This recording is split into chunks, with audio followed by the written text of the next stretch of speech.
My psycho mother made my life hell until I left her at 16. So as revenge, she stalked me and tried to frame me for heinous crimes. It backfired on her, and she went completely mad in the courtroom.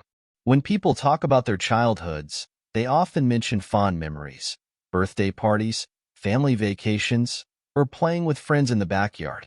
My childhood, however, was more like a series of nightmares strung together, each one worse than the last. I guess that's what happens when your mother is a psychopath. From as far back as I can remember, my mother controlled every aspect of my life. She wasn't just strict, she was obsessive. If I so much as stepped out of line, she'd fly into a rage. She dictated what I wore, who I talked to, what I ate, and how I spent every waking moment. Nothing I did was ever good enough.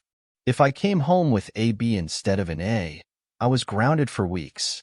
If I spent time with friends after school, she'd accuse me of neglecting my chores or disrespecting her.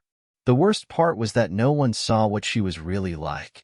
To the outside world, she was the perfect, doting mother, always smiling, always polite. But behind closed doors, she was a monster. She'd fly into violent rages, throwing things, screaming at me until I cried. And if I ever tried to fight back or stand up for myself, she'd punish me even more. I quickly learned to keep my head down, to say yes, ma'am, and do as I was told. It was easier that way, less painful. I became a master at reading her moods, knowing when to avoid her, when to stay silent. But no matter how careful I was, it was never enough. She always found something to punish me for. By the time I turned 16, I couldn't take it anymore. I felt like I was suffocating, trapped in a cage with no way out. I dreamed of running away, of escaping her control, but I didn't know how. I had no money, no place to go, and the few friends I had were scared of her. I was alone, and I felt hopeless. One night, after another screaming match that ended with her slapping me across the face, I made up my mind. I couldn't live like this anymore. I waited until she went to bed, and then I packed a bag with whatever clothes and belongings I could fit. I grabbed the small amount of money I'd saved from doing odd jobs around the neighborhood, slipped out the back door, and ran. I didn't know where I was going. I just needed to get away. I walked for miles, my heart pounding, terrified she'd come after me. Eventually, I ended up at a bus station, bought a one-way ticket to the nearest city, and left everything I knew behind. For the first time in my life, I was free. Free from her constant criticism, her punishments, her control. But freedom came with its own challenges. I had no job, no real skills, and only a few dollars to my name. I spent the first few weeks living in a homeless shelter, doing odd jobs to earn enough for food. It was hard, but it was better than going back.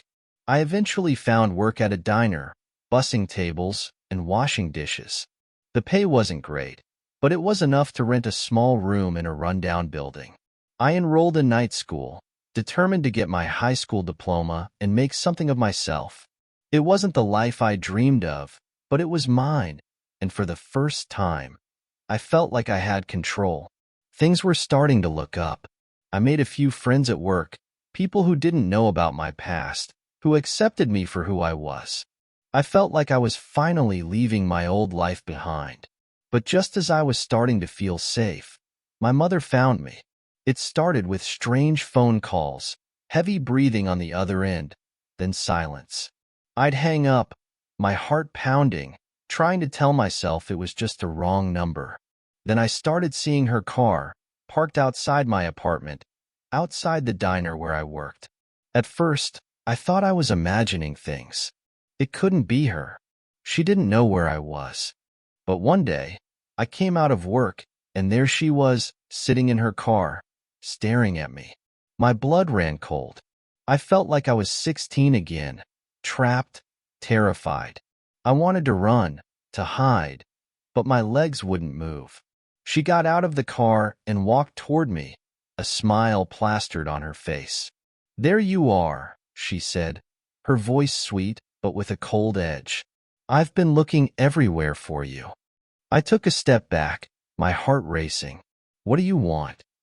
"I want you to come home," she said, as if it were the most obvious thing in the world. "You belong with me. I'm your mother." "I'm not going anywhere with you," I said, my voice shaking. "I'm done. I'm not a child anymore.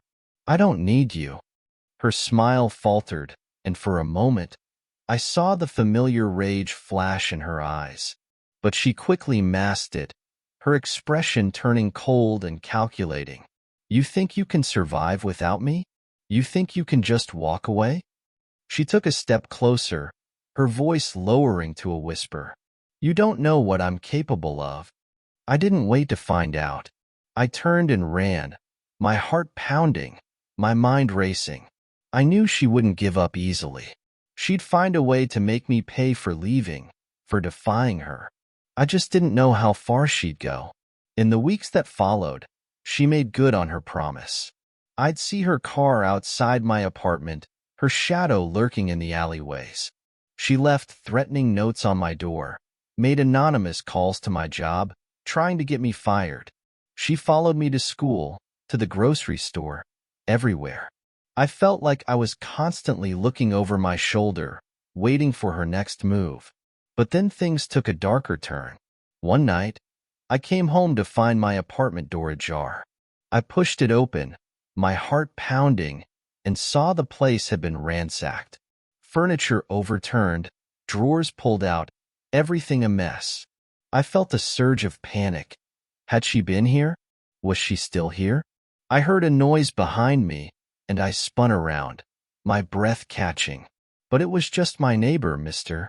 Thompson, peering out from his door.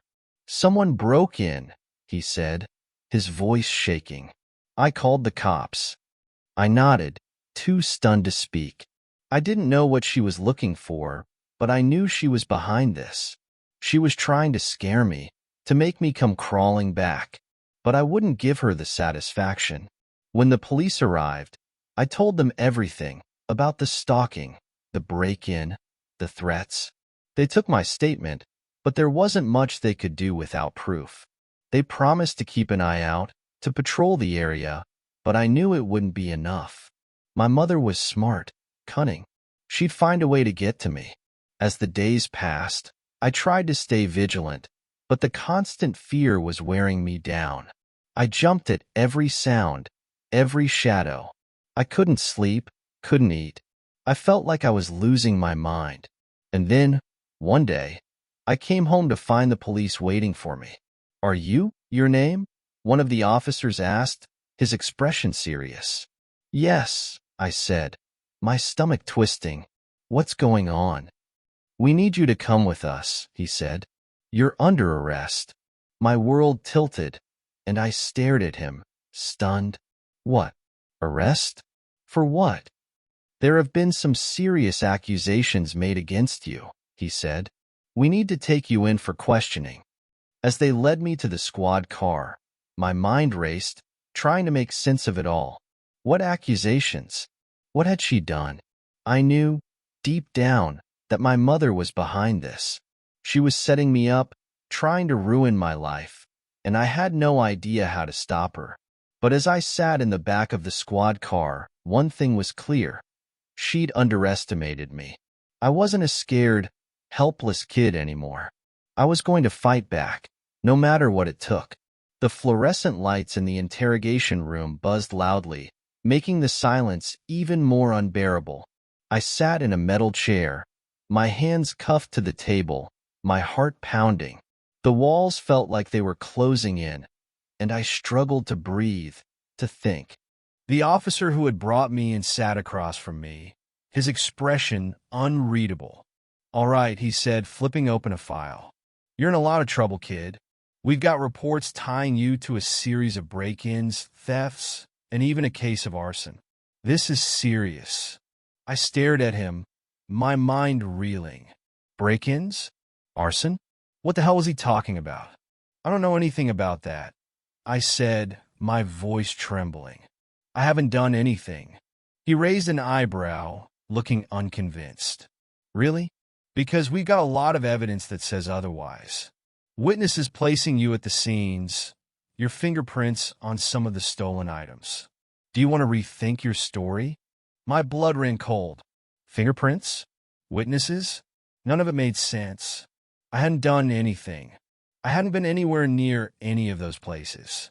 My thoughts raced back to my mother. She had to be behind this. She was setting me up, trying to frame me for something I didn't do.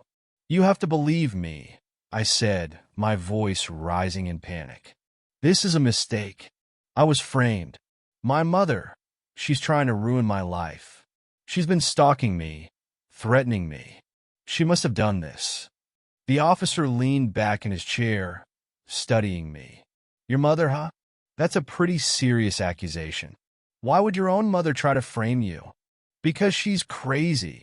I snapped, the words spilling out before I could stop them. She's obsessed with controlling me. Ever since I left, she's been trying to get me back. She'd do anything to make my life hell. He watched me for a moment, then sighed, closing the file. Look, I get it. Family stuff can be messy, but you're going to need more than just accusations. Do you have any proof? Anything that can back up what you're saying?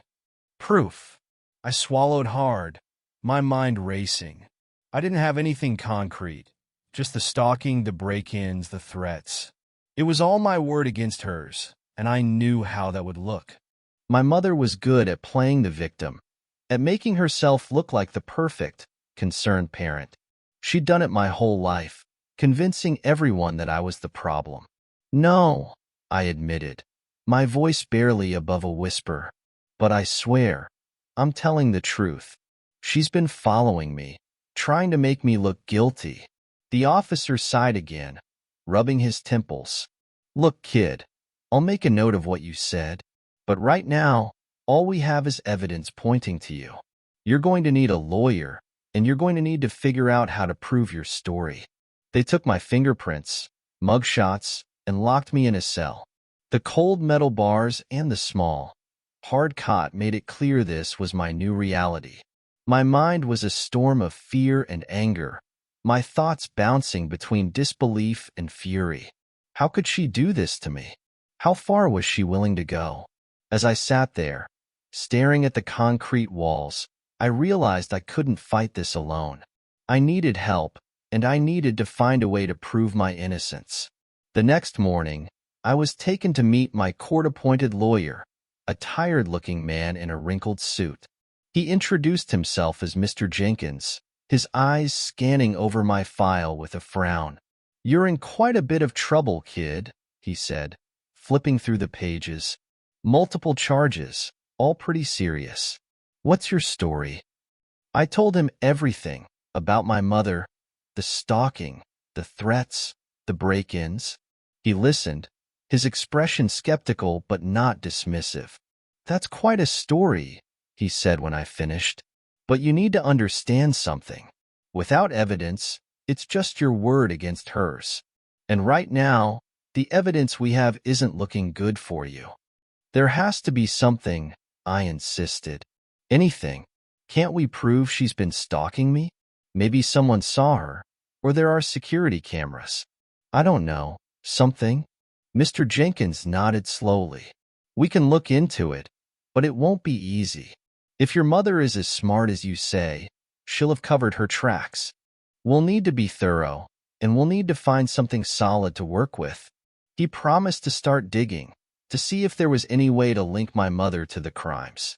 It was a small glimmer of hope, but I clung to it, praying that he'd find something to prove my innocence. The days passed in a blur of anxiety and fear. Every time I thought about my mother, a mix of rage and terror churned in my stomach. I knew she was out there, probably laughing at how easily she'd set me up, at how helpless I was. But I also knew that if there was any chance of exposing her, I had to stay strong. I couldn't let her win. Finally, after what felt like an eternity, Mr. Jenkins returned with some news. We've got a lead, he said, a hint of excitement in his voice. I had an investigator check out the break-ins and the arson scene. We found security footage from a nearby shop. It shows someone matching your mother's description in the area, around the same time as the crimes. It's not a smoking gun, but it's something. I felt a surge of hope, the first real hope I'd felt in weeks. Can we use that in court? I asked. Can it prove she was there? It's a start, Mr. Jenkins said. We'll need more, but it's enough to raise some doubt. I'll also talk to your neighbors, see if anyone saw her around your apartment. If we can establish a pattern of behavior, we might be able to argue that she was the one behind all this. The trial date was set, and as it approached, my nerves were frayed to the breaking point. I'd never been in a courtroom before, and the thought of standing up there, having to defend myself, was terrifying. But I knew I had no choice. This was my chance to clear my name, to show the world what my mother was really like. The day of the trial, the courtroom was packed. I sat at the defense table, my hands clenched in my lap, my heart pounding. Across the room, my mother sat, looking calm and composed, her eyes cold and calculating. She glanced at me, a small smile playing on her lips, and I felt a wave of anger so intense it nearly knocked me over. How could she sit there, looking so smug, after everything she'd done, after the way she'd ruined my life? The prosecutor laid out their case, presenting the evidence against me. The fingerprints, the supposed witnesses, all pointing to my guilt. I felt like I was drowning, each piece of evidence another weight dragging me down. But then it was our turn, and Mr. Jenkins stood up, his voice clear and confident. We'd like to present evidence that the defendant was not, in fact, the perpetrator of these crimes, he said. We believe that the real culprit is the defendant's mother, who has a history of psychological abuse and has been stalking and threatening the defendant for months. He showed the security footage, the grainy image of my mother near the crime scenes, the timestamps matching the times of the break-ins and the arson. He called witnesses, neighbors, co-workers, who testified about seeing my mother near my apartment, about the strange phone calls and the threats. With each piece of evidence, I felt a glimmer of hope, the first real hope I'd felt since this nightmare began. But I knew my mother wouldn't go down without a fight.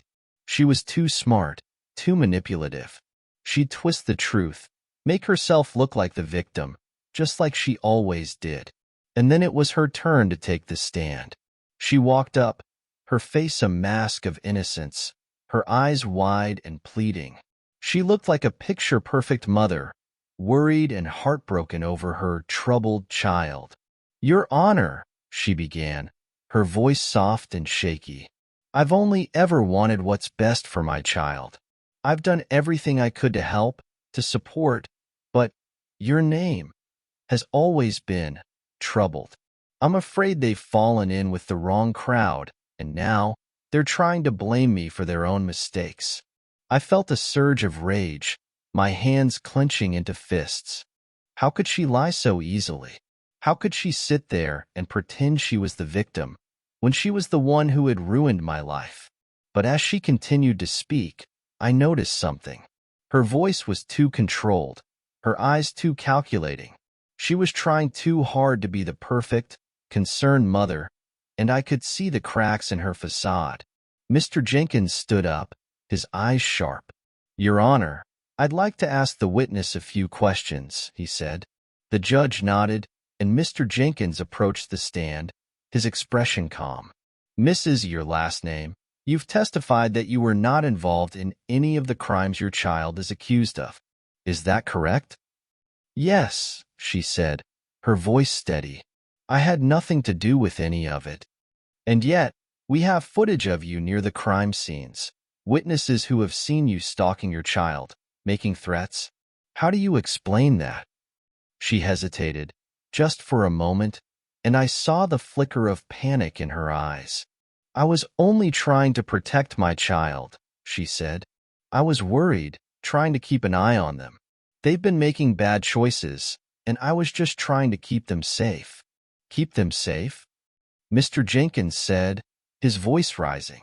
"Or keep them under your control? Isn't it true that you've been trying to manipulate and control your child for years? That you've been stalking them, threatening them, trying to ruin their life?" Her composure cracked, her eyes flashing with anger. "That's a lie," she snapped. "I've done nothing but care for my child. They're the one who's ungrateful, who ran away, who's trying to destroy me." Her voice was rising, her face red with fury.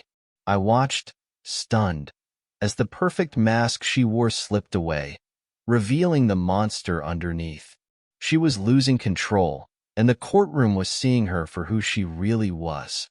"Mrs., your last name," Mr. Jenkins said, his voice calm but firm. "Do you deny that you've been stalking your child, trying to frame them for these crimes?" She stood up, her face twisted with rage. "You have no idea what I've been through," she screamed. "I raised that ungrateful brat. I sacrificed everything for them. And this is how they repay me? By turning everyone against me?" The judge banged the gavel, calling for order, but my mother's rant continued, her voice shrill and hysterical. "I won't let you take my child from me," she screamed. "I won't let you ruin my life." Her words echoed in the silent courtroom, her madness laid bare for everyone to see. I watched, a mix of horror and relief washing over me. Finally, everyone could see the truth. Finally, the mask was off. The bailiffs moved in, restraining her as she continued to rant, her voice echoing in the hallways as they dragged her away. The judge called for a recess, but I barely heard him. All I could feel was the weight lifting off my shoulders, the chains that had bound me for so long finally breaking. It wasn't over yet. There would be more hearings, more evidence to present. But I knew, in that moment, that I'd won. My mother's reign of terror was over. She'd played her last card, and it had backfired spectacularly. For the first time in my life, I felt free, and I was determined to keep it that way, no matter what it took. The courtroom buzzed with whispers, the murmur of voices filling the air as everyone tried to process what they just witnessed. My mother's breakdown had been so sudden, so explosive, that it left everyone stunned. I sat there, still trying to catch my breath, my heart racing. I couldn't believe it. After all these years of hiding behind a mask, she'd finally shown her true colors in front of everyone. Mr. Jenkins sat down beside me, a satisfied look on his face. "That went better than I expected," he said quietly. "She's just handed us the case on a silver platter." I nodded, still reeling. "Do you think it'll be enough?" I asked, my voice shaky. "Will they believe she was behind everything?" "They'd be fools not to," he said, his voice confident. "Her outburst just confirmed everything you said. It's clear she's been trying to manipulate and control you. The jury saw it, the judge saw it. We've got a strong chance of turning this around." The judge called the court back into session, and everyone returned to their seats, the tension in the room thick. My mother had been removed, taken away to calm down, but her words still echoed in my ears. "I won't let you take my child from me. I won't let you ruin my life." The prosecution tried to regain control, but the damage was done.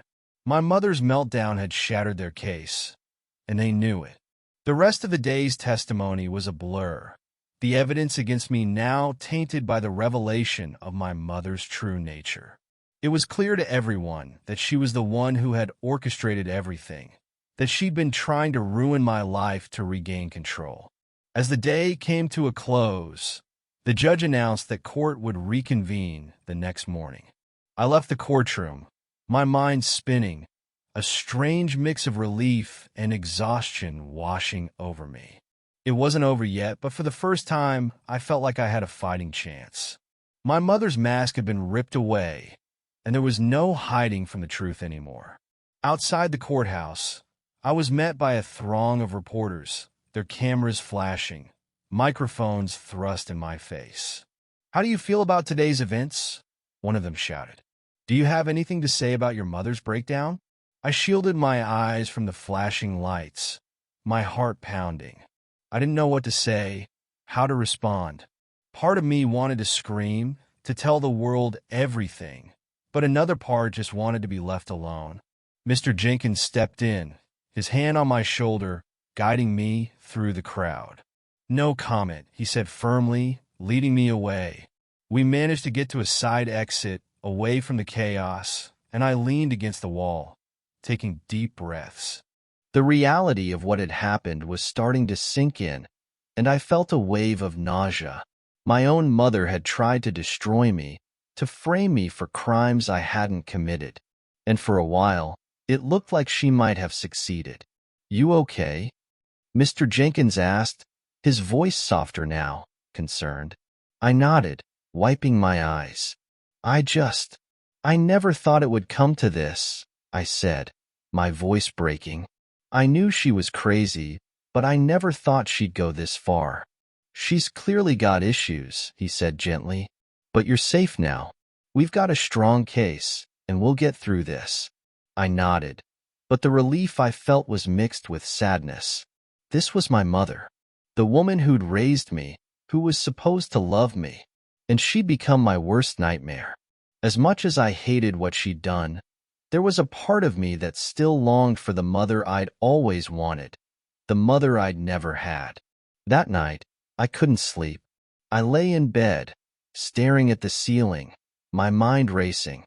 I thought about my childhood, the years of manipulation, the constant fear. I thought about how hard I'd fought to break free, only to have her drag me back into her twisted world. And I thought about the future, about what would happen if the jury didn't believe me, if they decided I was guilty after all. The next morning, I returned to the courthouse, my nerves on edge. I felt like I was walking into a battlefield, every step heavy with fear and uncertainty. My mother was back, sitting at the prosecution's table, her eyes cold and hard. She didn't look at me, but I could feel her presence like a dark cloud hanging over the room. The judge called the court to order, and the final day of the trial began. Mr. Jenkins presented more evidence, more witnesses, building the case that my mother was the real culprit. The security footage, the testimonies, all pointed to her. The prosecution tried to counter, but their arguments were weak, their case falling apart. As the trial drew to a close, the judge called me to the stand. My heart pounded as I walked up, my hands trembling. I sat down, taking a deep breath, trying to steady myself. This was it, my chance to tell my story, to show the world what my mother had done. "Please state your name for the record," the judge said. I cleared my throat, my voice shaking. "Your name," I said, my eyes flicking to my mother. She was watching me, her gaze piercing, her face unreadable. "Your name," Mr. Jenkins began, his voice calm and reassuring. "Can you tell us about your relationship with your mother?" I hesitated, my throat tight. How could I put into words the years of pain, the fear, the control? But I knew I had to try. I took a deep breath, meeting the judge's gaze. "My mother has always been controlling," I said, my voice steadying. She never let me have any freedom, any independence. She wanted to control every aspect of my life, and when I tried to break free, she couldn't handle it. She started stalking me, threatening me, trying to ruin my life. I went on, recounting the years of abuse, the manipulation, the fear. I talked about the break-ins, the stalking, the threats. I talked about how she tried to frame me, to destroy everything I'd built. As I spoke, I could feel the weight lifting off my shoulders, the truth pouring out, unburdening me. When I finished, the courtroom was silent. I looked at my mother, expecting to see rage, hatred, something. But all I saw was emptiness. She sat there, her face blank, her eyes hollow. I realized then that I'd already lost her, that the woman sitting before me was a stranger, someone I'd never really known. The jury deliberated for hours, the minutes stretching into an eternity. I sat in the courtroom, my heart in my throat, waiting for the verdict. When they finally returned, my whole body was trembling. The foreman stood up, holding a piece of paper. The room was silent, everyone holding their breath. We, the jury, find the defendant, your name, not guilty. A wave of relief crashed over me, my eyes filling with tears. I felt like I could finally breathe, the weight of the world lifting off my shoulders. I turned to Mr. Jenkins, a smile breaking through my tears. "Thank you," I whispered. "Thank you so much." He nodded, his expression relieved. "You did it, kid," he said. "You made them see the truth." As the courtroom erupted in noise, reporters rushing to get their stories, I stood there, dazed. I was free. After everything, I was free. But as I looked across the room, I saw my mother being led away by the bailiffs. Her eyes met mine, and for a moment, I saw a flicker of something. Regret, maybe, or a twisted kind of love. But then she was gone, swallowed up by the crowd. I left the courthouse, the sun warm on my face, the air fresh and clean. I felt a strange sense of peace, a calmness I hadn't felt in years. The nightmare was over, and I could finally start to heal, to rebuild my life. I knew it wouldn't be easy, that the scars would take time to fade. But for the first time, I felt like I had a future, a chance to live my life on my own terms. As I walked away, I knew one thing for sure. I'd never let anyone control me again. I was free, and I was going to make the most of it. The trial was over, and the nightmare that had been my life was finally starting to fade. I was free, but freedom felt strange, almost unreal. I had spent so long living under my mother's shadow, fighting for every scrap of independence, that now, without her looming over me, I felt like I was stepping into the light for the first time. It wasn't easy. The memories of her still haunted me, especially at night. I'd wake up in a cold sweat, heart racing, convinced I could hear her voice, feel her presence. But each time I'd remind myself that she was gone, locked away, unable to hurt me anymore. It took time, but slowly, I started to believe it. Mr. Jenkins helped me get a restraining order, just in case. Not that I thought she'd be able to get to me from the psychiatric facility where she was now confined, but it gave me a sense of security, a barrier between me and the past. The court had declared her unfit to stand trial, and she'd been committed, her mind finally unraveling after years of control and manipulation. She'd gone completely mad in that courtroom, and now she was facing the consequences. I moved to a new apartment, far away from the memories of the old one. I found a new job, started making new friends, people who didn't know about my past, who accepted me for who I was. It was like starting over, building a new life from the ground up. It was hard, but it was worth it. I enrolled in college, determined to finish my education, to prove to myself and to the world that I was more than the scars my mother had left behind. I wanted to study psychology, to understand how minds could twist and break, how love could turn into something so dark and damaging. I wanted to help others who had been through what I'd been through, to show them that there was hope, that they could find their way out of the darkness. Some days were better than others. There were times when the weight of everything would hit me, and I'd feel like I was drowning, overwhelmed by the past. But I had learned to fight, to push through, to keep moving forward. I had survived my mother, and I knew I could survive anything.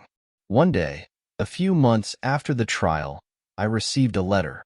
The return address was the psychiatric facility where my mother was held. My hands shook as I opened it, my mind racing with memories and fear. What could she possibly have to say to me? "Dear, your name? I know you probably hate me, and I don't blame you. I've done terrible things, things that no mother should ever do to her child. I've spent these past months trying to understand myself, trying to make sense of what I've done. I don't expect you to forgive me. I don't deserve it. But I need you to know that, In my own twisted way, I loved you. I wanted to protect you, to keep you safe. But somewhere along the way, I lost sight of what that meant. I became the monster I was trying to protect you from. I'm getting help now, and maybe someday I'll be able to make amends for what I've done. But until then, I hope you can find peace. I hope you can live a life free from the shadows I cast. You deserve that, more than anyone. With regret, Mom. I read the letter over and over, trying to make sense of the words. Could she really mean it? Was this just another manipulation, another attempt to control me from afar? I didn't know, and part of me didn't care. The woman who had written this letter wasn't the mother I had known. She was a stranger, just like I had always been to her. I folded the letter and put it away, deciding not to respond. I wasn't ready to open that door, to let her back into my life, even in a small way. I needed to focus on myself, on my future, on the life I was building. Maybe someday, I'd be able to forgive her. But not today. Today, I needed to heal. The months passed, and slowly, I started to find happiness again. I made friends in my classes, people who understood me, who supported me. I started going out, exploring the city, doing things I'd never been allowed to do. I felt like I was discovering a whole new world, one where I could be whoever I wanted to be. One evening, as I was walking home from class, I stopped by a park I'd never noticed before. The sun was setting, casting a warm golden light over the trees and the playground. I sat down on a bench, watching as families played, children laughing and chasing each other, their joy infectious. I felt a pang of sadness, a longing for the childhood I'd never had. But I also felt a sense of peace, a realization that I was no longer a prisoner of my past. I was free, truly free, for the first time in my life. I could make my own choices, follow my own path, and no one could take that away from me. As the sun dipped below the horizon, I made a promise to myself. I would live my life on my terms, without fear, without regret. I would find happiness, no matter how long it took, no matter how hard it was. I would build a future that was mine, and mine alone. I stood up, feeling a sense of calm wash over me. The past was behind me, and the future stretched out before me, full of possibilities. I was stronger than my scars, stronger than the shadows that had tried to hold me back. I was free, and I was ready to live. Thank you for reading. Have you ever faced a difficult past that you had to overcome? How did you find the strength to move forward? I'd love to hear your stories and thoughts.